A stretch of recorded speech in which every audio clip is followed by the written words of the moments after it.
आपला आजचा रेमिडियल मधला जो टाकलेले पॉइंट्स होते, ज्यामध्ये river system in India, peninsular river आणि हिमालयन रिव्हर या संदर्भात जी माहिती आहे ती माहिती आपण या ठिकाणी बघणार आहोत. आता या अंतर्गत हिमालयीन नद्या आणि द्वीपकल्पीय नद्या यांचा जो अभ्यास आहे, यांचा अभ्यास आपण या ठिकाणी आज जे आहे ते करणार आहोत.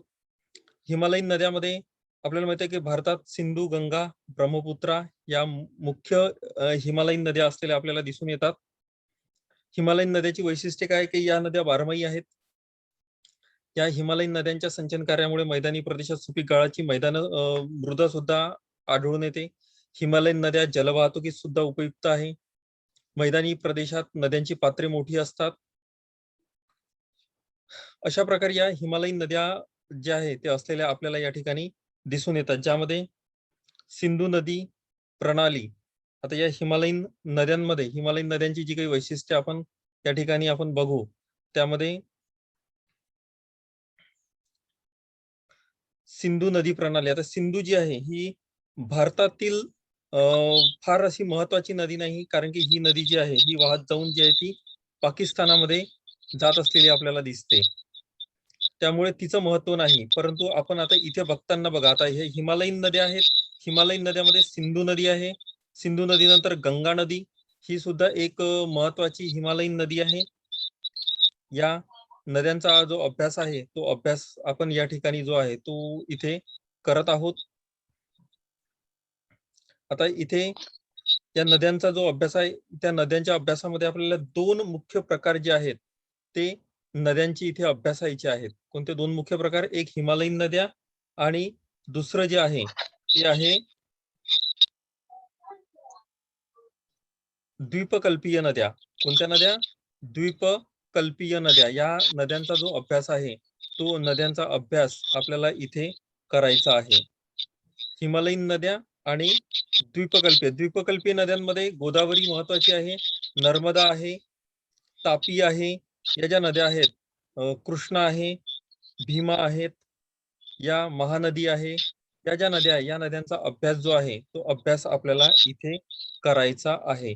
मग आता या ठिकाणी आपण या क्लासमध्ये आपण या ठिकाणी जो अभ्यास आता करणार आहे तर मुख्यत्वे दोन प्रकारच्या नद्यांचा आपण अभ्यास इथे करीत आहोत. किती? दोन प्रकारच्या, एक हिमालयीन नद्या आणि दुसरं जे आहे ते आहे द्वीपकल्पीय नद्या. मग या हिमालयीन नद्या आणि द्वीपकल्पीय नद्यांचा अभ्यास करत असताना हिमालयीन नद्यांची काही वैशिष्ट्ये आहेत, त्या वैशिष्ट्यांचा सुद्धा आपण इथे अभ्यास करू. जसं आजच्या लेक्चरमध्ये आपण आता बघू इथे हिमालयीन नद्या. हिमालयीन नद्यामध्ये सिंधू, गंगा, ब्रह्मपुत्रा या महत्वाच्या नद्या आहेत. आपण इथे हिमालयीन नद्यांची काही वैशिष्ट्ये बघत होती की हिमालयीन नद्यांना मैदानी प्रदेशात अनेक वैशिष्ट्यपूर्ण नागमोडी वळणं सुद्धा प्राप्त झालेली आहेत. आता यापैकी सिंधू नदी जी आहे जगातील प्रमुख मोठ्या नद्यांपैकी एक आहे. सिंधू नदीचा उगम हा मानसरोवराजवळ तिबेटमध्ये सिंगे खबाब नावाचं जे ठिकाण आहे या ठिकाणी 5080 मीटर उंचीवर या नदीचा उगम झालेला आपल्याला दिसतो. हिची लांबी किती आहे? 2880. लांबीचा प्रवाह जो भारतात किती आहे? फक्त 1114. म्हणून भारतामध्ये या नदीला महत्व नाही. काश्मीरमध्ये झास्कर पर्वत रांगेतून ही नदी नैऋत्येकडे वळते आणि पाकिस्तानात वाहत जाऊन ती अरबी समुद्राला जाऊन मिळते. आता इथे याच्यामध्ये बघा, ही या ठिकाणी इकडे हिचा उगम दाखवला आणि ही इकडे वाहत जाऊन इकडे जाते. त्यापैकी भारतातील तिचं वाहण्याचं जे क्षेत्र आहे ते फार कमी असलेलं आपल्याला इथे दिसून येते.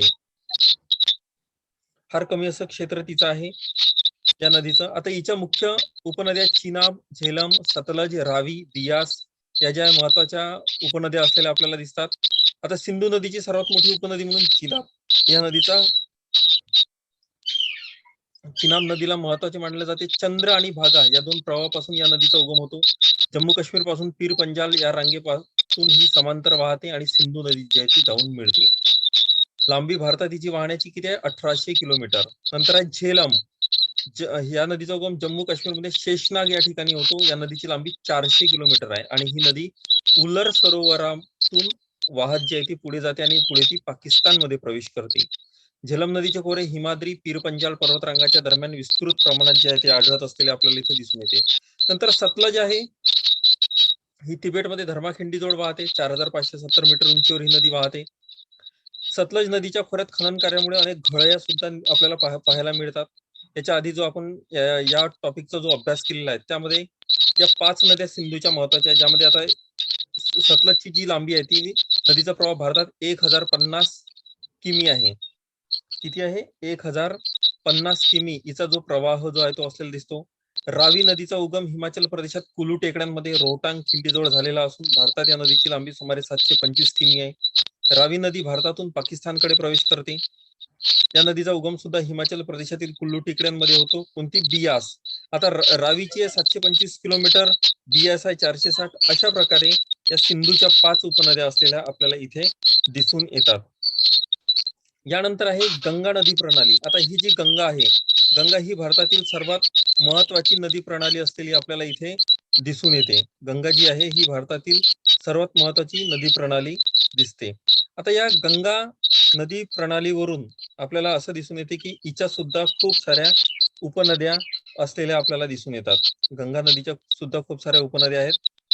घागरा, कोसी, गंडक आहे, बुरी गंडक आहे, त्याच्यानंतर रामगंगा आहे, दक्षिणेकडून येणाऱ्या यमुना आहे, सोन आहेत, या नद्या असलेल्या आपल्याला दिसून येतात. घागरा नदी 1080 किलोमीटर आहे, ती पाटण्याजवळ गंगा नदीस मिळते. शारदा ही घागरा नदीची उपनदी. कोसीला बिहारचं अश्रू म्हटलं जाते. ही सिक्कीम, नेपाळ, तिबेट या क्षेत्रातील बर्फाळ प्रदेशातून ती प्रवेशित होऊन गंगेची एक मोठी उपनदी समजल्या जाते. कोसी नदी जी आहे ती 7 प्रवाह मिळून बनलेली असल्यामुळे नदीला सप्त कोसी असे सुद्धा म्हणतात. या नदीला बघा अरुण, इंद्रावती, भोटे कोसी, तांबा कोसी, दूध कोसी या उपनद्या येऊन मिळतात. गंडक आहे, या नदीचा उगम मध्य हिमालयात नेपाळ जवळ झालेला आपल्याला दिसून येतो. उगमानंतर ही नदी जी आहे ती नेपाळमध्ये हिला गंडकला नारायणी म्हणतात आणि भारतात तिला गंडक या नावाने सोनपूर जवळ म्हणून ती ओळखल्या जाते. हे बघा इथे घागरा दर्शविलेली आहे, कोसी दर्शविलेली आहे, गंडक दर्शविलेली आहेत. या व्यतिरिक्त यमुना ही नदी सुद्धा आहे. जे नंतर चंबळ, बेटवा, केन, सोन, दामोदर या नद्या सुद्धा या नदीला ज्या आहे त्या येऊन मिळत असलेल्या आपल्याला दिसतात. रामगंगा ही नदी आहे, पुन्हा तिची उपनदी. दक्षिणेकडून येणाऱ्या उपनद्यांमध्ये यमुना या नदीचा उगम यमुनोत्री येथे उष्ण पाण्याच्या झऱ्यापासून झालेला आपल्याला दिसतो. गंगेची सर्वात मोठी उपनदी म्हणून यमुनेला ओळखल्या जाते. जवळपास 1376 किलोमीटर लांब ही नदी असलेली आपल्याला दिसते आणि ती गंगेला समांतर वाहते. बघा इथे नकाशामध्ये गंगा नदीला, गंगा ज्याप्रमाणे इथे ही गंगा जी वाहत आलेली आहे तिलाच समांतर बरोबर यमुना वाहत आलेली आहे आणि ही जी आहे प्रयागराज या ठिकाणी जवळपास हिला मिळत असलेली आपल्याला दिसून येते. उगमानंतर ही गंगा नदी जी आहे ती गंगा नदीला समांतर वाहते यमुना आणि ती बघा प्रयागराज जवळ गंगेला जाऊन मिळते. 1376 किलोमीटर लांब ही नदी असलेली आपल्याला इथे दिसून येते. चंबळ, बेटवा, केन, सिंध या यमुनेच्या उपनद्या असलेल्या आपल्याला दिसतात. या व्यतिरिक्त सोन नदी ही सुद्धा बघा, सोन नदी जी आहे ती या ठिकाणी ही सोन नदीला गंगेला येऊन मिळते. आता इथे ही नदी अमरकंटक पठारावर उगम पावून रामनगर जवळ गंगा नदीला जी आहे ती येऊन मिळत असलेली आपल्याला इथे दिसून येते. रिहान, सोन ही सुद्धा तिची उपनदी असलेली आपल्याला दिसते. नंतर आहे ब्रह्मपुत्रा नदी प्रणाली. कोणती आहे इथे? ब्रह्मपुत्रा नदी प्रणाली. आता ही जी ब्रह्मपुत्रा नदी प्रणालीचा जर आपण अभ्यास केला ब्रह्मपुत्रेचा, ही सुद्धा महत्वाची मोठी नदी आहे आणि गंगेपेक्षा लांब आहे. जवळपास 2900 किलोमीटर एवढी लांब जी आहे ही गंगा नदी असलेली आपल्याला इथे दिसून येते.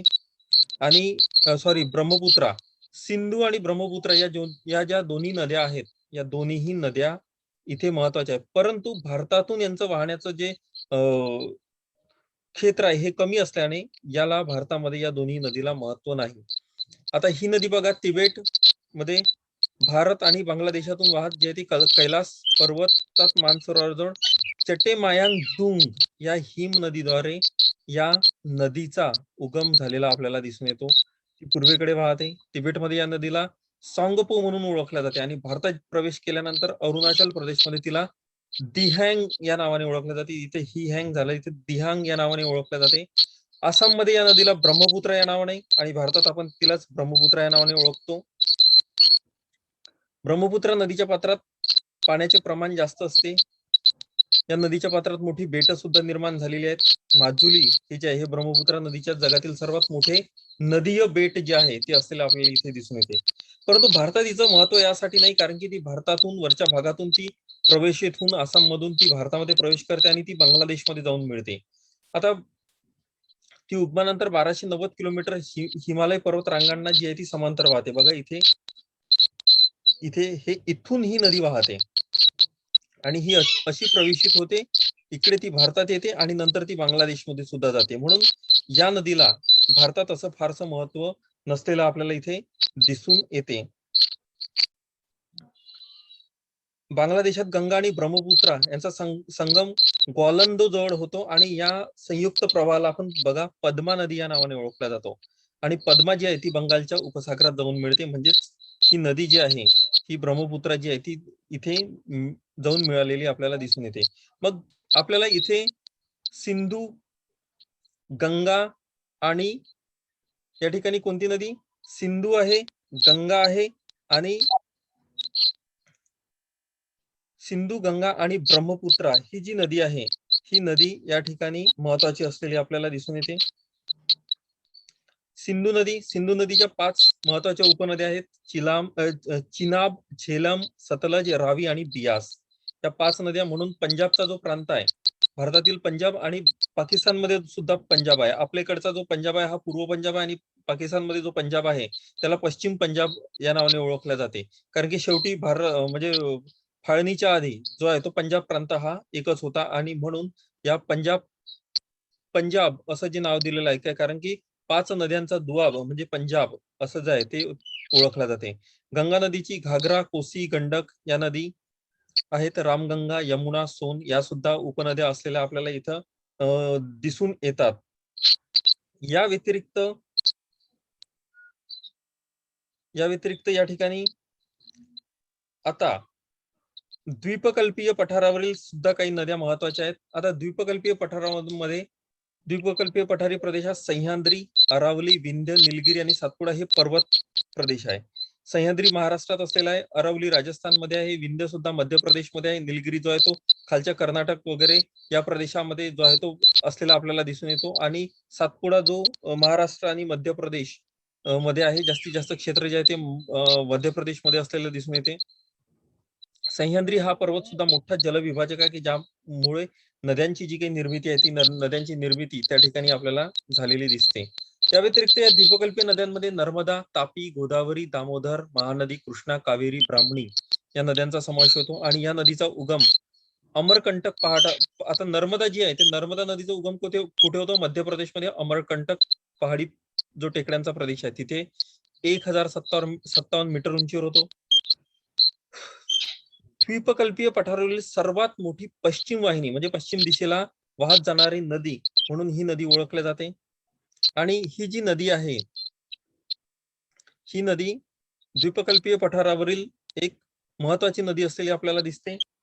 आणि पश्चिम वाहिनी नदी नर्मदा नदी विंध्य पर्वत आणि सातपुडा पर्वत या दोन पर्वताच्या दरम्यान असलेल्या खोल दरीतून ती वाहते आणि नर्मदा नदीची लांबी 1312 किलोमीटर असून जलवाहन क्षेत्र म्हणजे तिचा जो कॅचमेंट एरिया जो 58,795 एवढा असलेला आपल्याला दिसून येतो.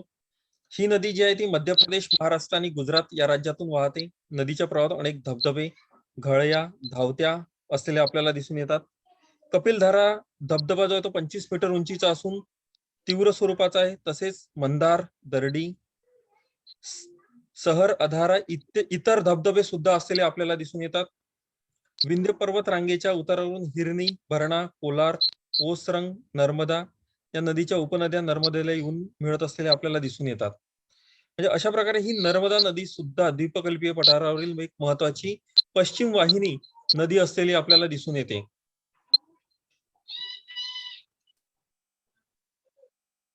या व्यतिरिक्त आता ही तापी ही सुद्धा पश्चिम वाहिनी नदी असलेली आपल्याला इथे दिसून येते. तापी ही सुद्धा एक पश्चिम वाहिनी नदी आहे. आता ही सुद्धा नर्मदेला अनुसरूनच वाहत असलेली आपल्याला इथे दिसून येते. कोणत्या नदीला अनुसरून वाहते? ही सुद्धा नर्मदा ज्याप्रमाणे पश्चिमेकडे वाहते तशीच तापी ही जी आहे ही मध्य प्रदेशातील बैतूल जिल्ह्यात मुलताई या ठिकाणी हिचा उगम आहे. सातपुडा पर्वतीय प्रदेशात ही नदी उगम पावते. 792 मीटर उंचीवर उगम पावते. उगमानंतर ही नदी मध्य प्रदेश, महाराष्ट्र, गुजरात या राज्यातून वाहत जात असलेली आपल्याला दिसते. तापी नदीचा प्रवाह 724 किलोमीटर लांबीचा आहे. तापी नदी सातपुडा, अजंठा या पर्वत रांगेंच्या दरम्यान असणाऱ्या खचदरीतून वाहते. म्हणजे तापी ही सुद्धा पश्चिम वाहिनी नदी आहे. या व्यतिरिक्त लोणी, साबरमती या सुद्धा पश्चिम वाहिनी नद्या असलेल्या आपल्याला दिसून येतात. हिच्या वेगवेगळ्या पुन्हा तापी जी आहे, तापी नदीला महाराष्ट्रातील अमरावती जिल्ह्यातील पूर्णा ही नदी जी आहे ही तापीची मुख्य उपनदी आहे. गिरणा, भोकर, बोरी, अनेर, अरुणावती या प्रकारच्या नद्या सुद्धा या तापी नदीला येऊन मिळत असलेल्या आपल्याला इथे दिसून येतात. आता गोदावरी जी आहे ती महाराष्ट्रातील सर्वात मोठी नदी आहे. त्याचप्रमाणे द्वीपकल्पीय पठारावरील सर्वात मोठी नदी म्हणून या गोदावरी नदीला मानल्या जाते आणि तिचा जो उगम आहे तो नाशिक जिल्ह्यात त्र्यंबकेश्वर या ठिकाणी होतो. गोदावरी नदीची जी लांबी आहे 1465 किलोमीटर इतकी आहे. महाराष्ट्रातून ही नदी जी आहे आंध्र प्रदेशात जी आहे ती प्रवेश करते. आता आपल्याला खाली आपल्याकडच्या ज्या नद्या आहेत, आता या नदीला बघा प्रवरा. आता ही गोदावरीला दक्षिण गंगा या नावाने ओळखल्या जाते, म्हणजे दक्षिणेतली गंगा. ज्याप्रमाणे वरची एक उत्तर भारतातली जी महत्वाची गंगा नदी आहे तशीच दक्षिणेतली गंगा म्हणून गोदावरीचा उल्लेख केला जातो. या व्यतिरिक्त इथं मांजरा, पैनगंगा, वैनगंगा जी आपली नदी आहे, वर्धा, प्राणहिता, इंद्रावती, मानेर, शबरी इत्यादी या सुद्धा गोदावरीच्याच उपनद्या असलेल्या आपल्याला दिसून येतात. प्राणहिता ही प्रमुख उपनदी आहे जी आपली वर्धा आणि वैनगंगा याच्या संयुक्त प्रवाहाला आपण काय म्हणतो, प्राणहिता. जो गडचिरोली जिल्ह्याच्या खालचा जो भाग आहे, सिरोंच्या कडेचा आहे, तो त्या ठिकाणी हा संगमाचा भाग असलेला आपल्याला दिसून येतो. लिहिलेला इथं प्राणहिता ही सिरोंच्या येथे गोदावरी नदीत जाऊन मिळते. या नदीवर जायकवाडी नावाचा प्रकल्प सुद्धा, मोठा जो प्रकल्प आहे जलविद्युत प्रकल्प, तो सुद्धा असलेला आपल्याला दिसतो. नंतर आहे कृष्णा. कृष्णा नदीचा उगम जो आहे तो महाबळेश्वर येथे होतो. हे उगम स्थान अरबी सागरापासून 65 किलोमीटर अंतरावर आहे. या नदीची लांबी सुद्धा 1400 किलोमीटर आहे. भीमा आणि तुंगभद्रा या कृष्णा नदीच्या उपनद्या. कृष्णा नदीला महाराष्ट्रापेक्षा कर्नाटकमध्ये महत्व असलेलं आपल्याला दिसते. कर्नाटक आणि आंध्र प्रदेश या राज्यातून ती वाहत जाऊन, म्हणजे महाराष्ट्र नंतर कर्नाटक नंतर आंध्र मधून ती वाहत जाऊन बंगालच्या उपसागराला जी आहे ती जाऊन मिळते. या नदीचे पाणलोट क्षेत्र खूप मोठं आहे. 2,59,000 चौरस किलोमीटर एवढं पाणलोट क्षेत्र या नदीचं आहे. कृष्णेच्या पंचगंगा, घटप्रभा, मुसी, मलप्रभा इत्यादी उपनद्या सुद्धा असलेल्या आपल्याला दिसतात. नागार्जुन सागर, श्रीशैलम, खडकवासला इत्यादी प्रकल्प सुद्धा यावर उभारलेले आहेत. कावेरी ही सुद्धा दक्षिण भारतातली एक महत्वाची नदी आहे. सह्याद्रीतील कुर्ग जिल्ह्यात, सह्याद्रीतील, आता सह्याद्री जो पर्वत आहे तो खालीपर्यंत पसरलेला आहे, तर त्या ठिकाणी कुर्ग जिल्ह्यातील ब्रह्मगिरी टेकड्यांच्या प्रदेशात या नदीचा उगम झालेला आपल्याला दिसतो. सह्याद्री फक्त नुसतं काही महाराष्ट्रापुरताच मर्यादित नाही, तो सरळ सरळ ती रांग जी आहे ती खाली गेलेली आपल्याला दिसते. आता या नदीच्या दोन शाखा आहे. उत्तरेकडून कलेरून आणि दक्षिणेकडे कावेरी या नावाने या नदीला जे आहे ते ओळखले जाते. तिरुचिरापल्लीच्या पूर्वेस या शाखा ज्या आहेत ते एकत्र येतात आणि शिव समुद्रम प्रसिद्ध धबधबा जो आहे तो कर्नाटकमध्ये असलेला आपल्याला दिसून येतो, जो 850 किलोमीटर हा जो एक धबधबा सुद्धा आहे. आणि या नदीची लांबी जी आहे ती 850 किलोमीटर आहे आणि ती केरळ, कर्नाटक, तामिळनाडू या राज्यातून जी आहे ती वाहत असलेली आपल्याला दिसून येते. या नदीला हेमावती, लोकपावनी, सिमसा, हेरांगी, अर्कावती या नद्या सुद्धा येऊन मिळतात. आता यानंतर महानदी सुद्धा आहेत या ठिकाणी. महानदी जी आहे ही द्वीपकल्पीय पठारावरील महत्वाची एक उपनदी आहे. महानदीचा उगम जो आहे तो छत्तीसगड राज्यात झालेला आपल्याला दिसून येतो. महानदीचा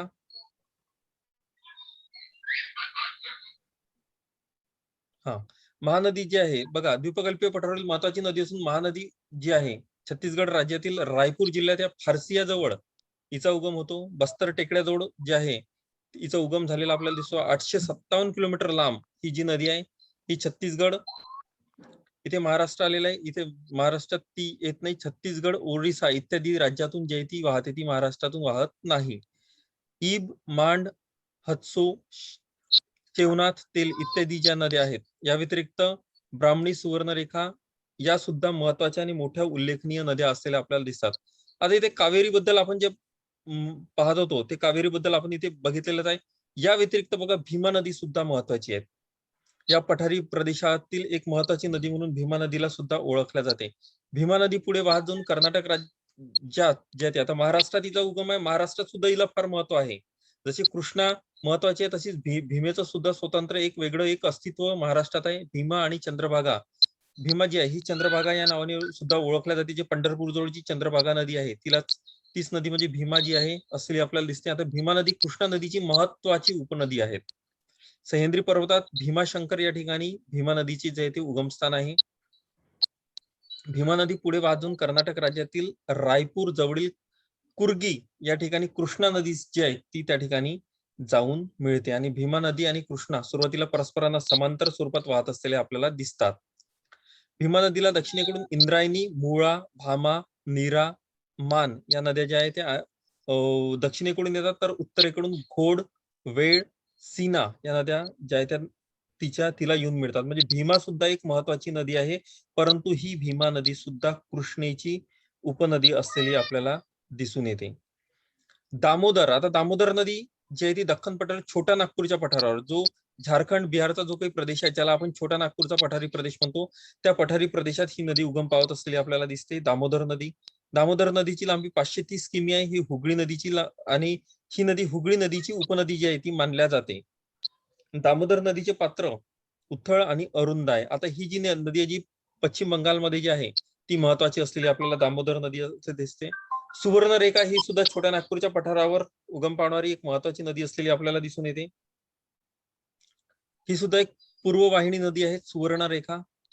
ब्राह्मणी ही सुद्धा एक त्याच प्रकारची एक दुसरी सुद्धा एक नदी आहे, ब्राह्मणी, कावेरी. या सगळ्या नद्या, पंचगंगा जी आहे ही कोल्हापूर जिल्ह्यातील एक महत्वाची नदी असलेली आपल्याला दिसते.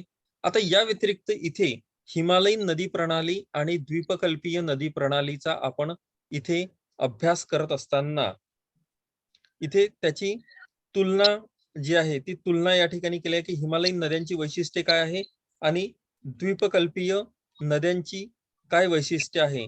त्या म्हणजे ती वैशिष्ट्ये जी आहे ती वैशिष्ट्ये आपण या ठिकाणी पाहणार आहोत. हिमालयीन नद्या आणि द्वीपकल्पीय नद्या. आता हिमालयीन नद्या आणि द्वीपकल्पीय नद्या ज्या आहेत त्याची तुलना जी आहे ती तुलना या ठिकाणी केलेली आहे, हिमालयीन नद्यांची आणि द्वीपकल्पीय नद्यांची. आता हिमालयीन नद्या ज्या आहेत ते बघा, महाकाय हिमालयीन पर्वतरांगातून या नद्या उगम पावतात म्हणून त्यांना हिमालयीन नदी प्रणाली म्हणतात. दुसरं, द्वीपकल्पीय पठारावरून उगम पावत असल्याने यांना द्वीपकल्पीय नदी प्रणाली जी आहे ते म्हटलं जाते. खोरं, या नद्यांची खोरी नदी प्रणाली विशाल आहे, खूप मोठ्या प्रमाणात आहे. सिंधू, गंगा, ब्रह्मपुत्रा खूप मोठमोठ्या नद्या आहेत. खोऱ्यांची एकूण नदी प्रणाली क्षेत्रे, त्याचा एरिया सुद्धा दिलेला आहे स्क्वेअर किलोमीटर मध्ये. आणि द्वीपकल्पीय नद्यांची जी काही खोरी आहेत क्षेत्र कमी आहे, परंतु त्यापैकी गोदावरी नदी प्रणालीचं क्षेत्र जे आहे ते सर्वात जास्त असलेलं आपल्याला दिसून येते, जे सिंधू नदी प्रणालीच्या जवळपास 1/3नेच कमी आहे. नंतर आहे जलप्रवाह. आता हिमालयीन नद्या या बारमाही आहे, तर द्वीपकल्पीय नद्या या ऋतुकालीन आहे किंवा त्याला आपण सहामाही स्वरूपाच्या आहे असं म्हणतो.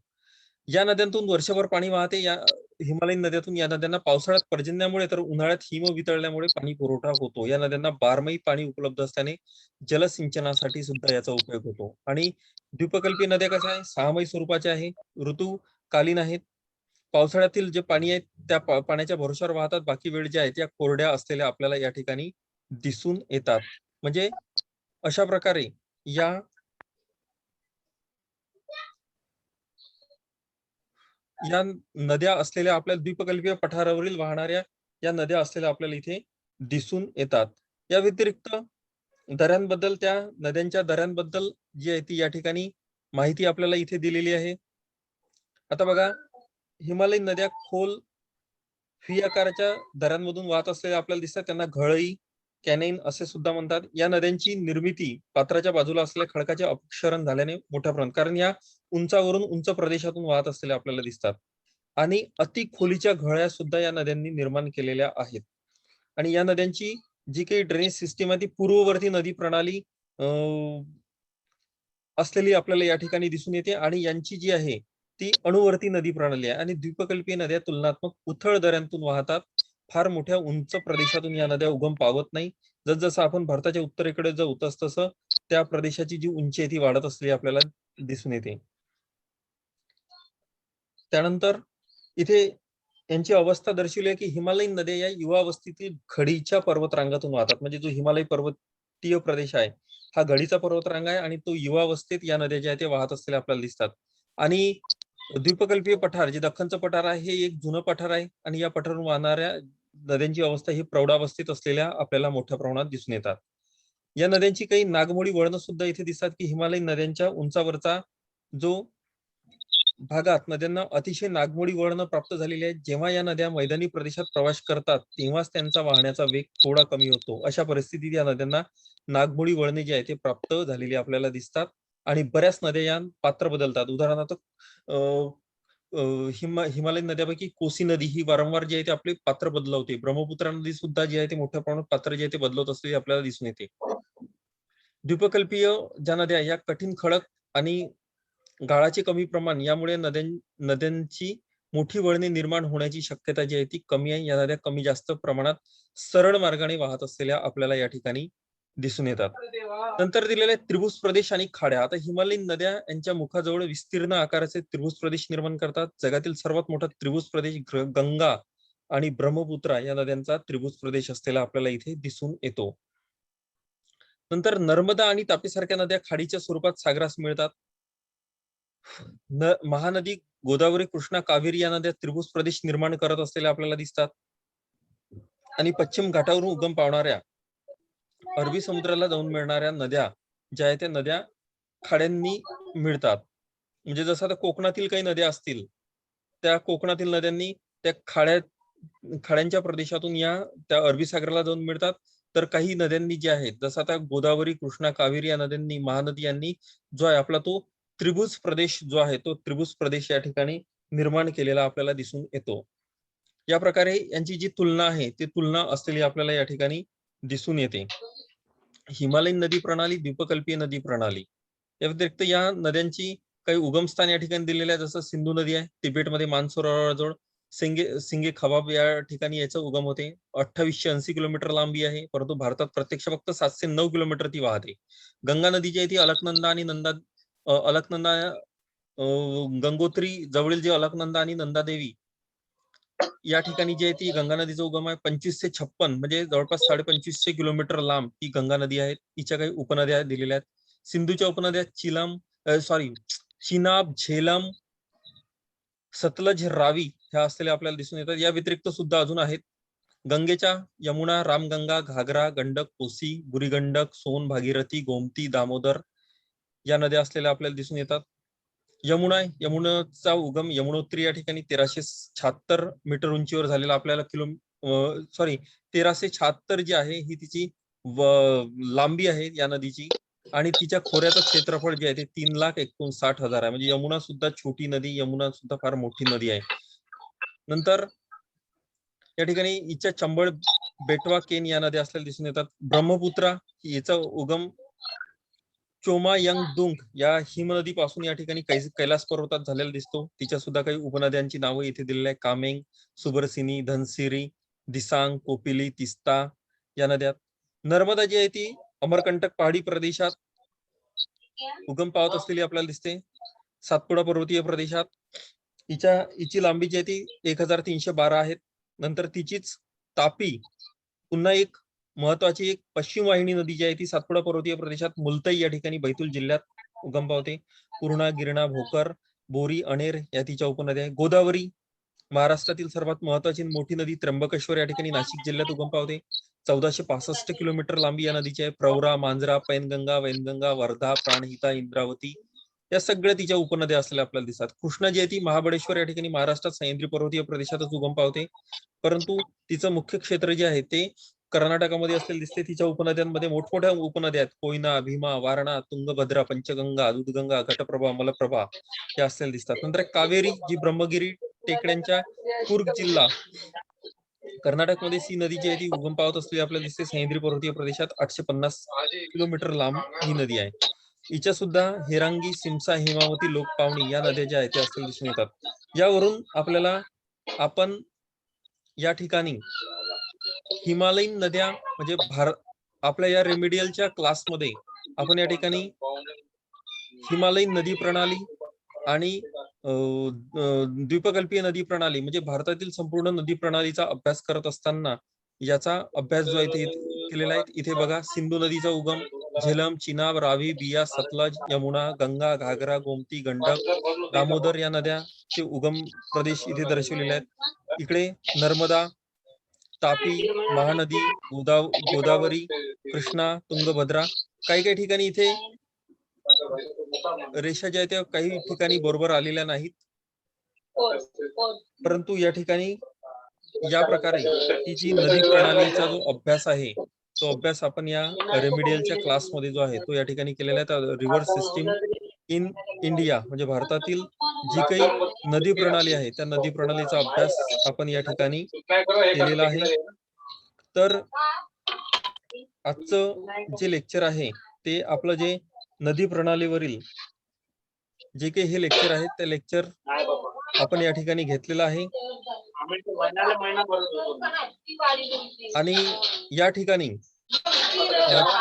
तुमचे सगळे ते व्हिडिओ जे आहे ते ऑन करा. 1 मिनिट सगळेजण व्हिडिओ ऑन करा. व्हिडिओ ऑन करा. व्हिडिओ ऑन करा. ऑन करा. हा,